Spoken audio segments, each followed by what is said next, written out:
This is one of my all-time favorite franchises developed by an iconic Japanese game publisher. One of my favorite games in the series being the original. It was very well made and influential for its time, but most fans tend to agree that this one didn't really age very well, which I suppose is fair. However, the franchise was just getting started, and the fans really took a liking to its balance of combat, puzzles, and exploration.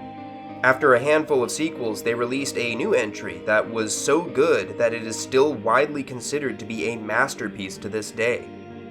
This time around, the devs put specific emphasis on making our favorite blonde-haired, damsel-saving pretty boy badass even cooler. Actually, as a side note, did you know that the devs likely based him off Leonardo DiCaprio?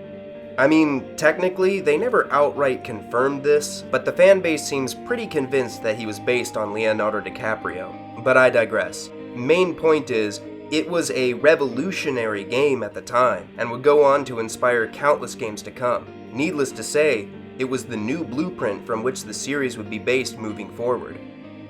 However, in the long run, this would end up taking the series down a direction that a lot of the fanbase would become less happy with, which ultimately culminated in that one game. You know the one. It kinda divided the fanbase. Don't get me wrong, lots of people did love it, and it got mostly favorable reviews, but there was also a considerable portion of the fanbase that was not happy with it and felt that the series had lost touch with what initially made it so great. This game's combat mechanics were controversial for one, and on top of that, the series had become far more linear. This forced the devs to take a step back and reevaluate their current formula, and in the year 2017, they released what was essentially a soft reboot to the franchise. It completely redefined the series, taking it into a whole new direction. It was, however, also a return to form, as it was heavily based on the original game, with the intention of taking the series back to its roots. It was a massive critical success, and even introduced the series to a whole new generation of fans. It even had VR functionality, although there were still some fans who felt that it was missing elements that they loved about the older games. Among other things, its story felt largely disconnected from the series prior. Despite the game's success, it didn't really manage to fully please many of the older fans.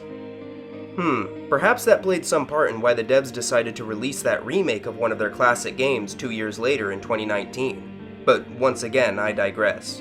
With the overall success of the last mainline game, it was no wonder that the devs wanted to follow up on it.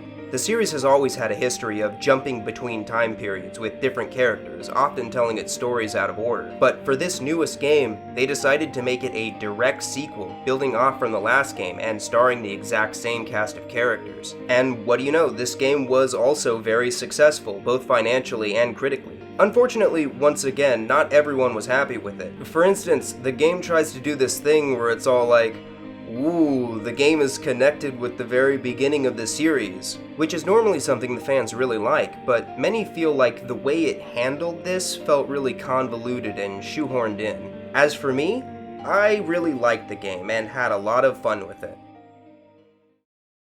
Even though its writing sucked giant dick.